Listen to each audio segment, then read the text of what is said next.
everyone. So delightful to hear from you every week and to get your responses. I hear amazing stories of the impact that the videos are having. Some of you are going through the videos and questions in friendship groups. That can be so supportive. Others are journaling and are able to unpack their thoughts and feelings for the first time that way. I would encourage you to do whatever you want, whichever you want, the way that suits you best. Do let me know, though, what helps and what hinders. But back to this week. I want you to imagine for a moment a scene of hundreds of logs flowing downriver, and it's in a very fast current. They're bumping, they're rolling, they're incredibly noisy and very powerful. But now the picture changes to a log jam. The same hundreds of logs are all pushing with their full weight, getting more and more rammed and stuck together, more and more impossibly fixed. It may seem strange to start this week with our relationships with ourselves, but honestly, it's the issue that so many others seem to hang on to. Let's say that the log scene is our life. We're in a fast-flowing current, days rush by, relationships with those close to us are sometimes good and sometimes less good. But we're getting by until one little log or relationship gets out of place. And in the fast current moving across others and beginning to create a jam, we need to take notice. We've all probably experienced it. Maybe a disagreement, a friend saying something we don't agree with. And then it appears to affect so many other things in our lives. And almost before we know it, we perhaps aren't sleeping so well. We're getting angry at little things. I eat too much, spend too much. Whatever it is that you do. Perhaps we believe that somehow we can change someone else's behaviour. And that would make our life so much simpler and easier. We may think that if only they could hear the facts, what are the facts? Then they would change their mind, their beliefs, and their behaviour. We may be able to influence them, yes, but make them change? And then what happens if they don't change? How do we react then?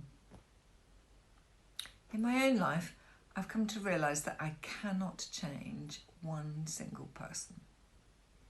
I cannot change their beliefs, their habits, or their reactions. I mean, it's hard enough to change myself. I don't know how you find that. I often have to remember this lesson with new situations and with new people. But I do know that it has a core truth in my life. Seeing ourselves as powerful is about our relationship with ourself, who we believe we are, and how we understand how we live in this world. We are powerful, but we don't have control over anyone else. We only have control over ourselves. And no one else has the power to control us or make us change either. And so often, without realising it, we've created this logjam ourselves by not understanding where our personal limits and boundaries are and where theirs are too. This week is about recognising what we are thinking and doing and to choose to begin to be prepared to be different. It's a very humbling place to live from, humbling and freeing. So let's consider this week's section on the wheel, and it's the section called Personal and Spiritual Growth. I want you to mark up the spokes as usual, thinking about how you believe you can change other people's behaviours or their beliefs. 0 being you don't believe that at all, and 10 being you totally believe that you can change it. And this one will need some reflection and maybe some journaling, and if you're in a group, sharing honestly. So here goes with the questions. How have you tried to either change people, the other people in your life, to get what you want and need? Let's start with a parent or a sibling. Did you yell, cry, bribe them, bully them, plot revenge? And what were the consequences? How did it make you feel then and now? If the other person refused to change, to be and to do what you want, how did you respond? How did it make you feel then and now? In what situations do you feel very responsible for other people? Which situations bring up shame and embarrassment feelings in you for someone else's behaviour?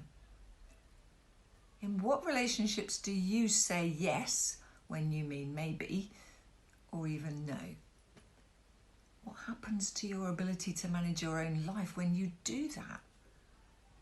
Do you take care of others easily, but find it difficult to take care of yourself? What do you blame others for doing, but also do yourself? E.g., being selfish, lying, wanting your own way, uncaring, overcaring, being fearful, being angry. So now I want you to ask yourself the same questions, but in other relationships. Maybe other family relationships, friends, neighbours, teachers, work colleagues. And as you do that, you may see some patterns of thinking and acting in yourself that are unhelpful. We all struggle with this concept of self in relation with and to others. We get ourselves into trouble and often stay in these troublesome patterns when we feel we have no choice but to behave like X or like Y. And that's maybe out of fear.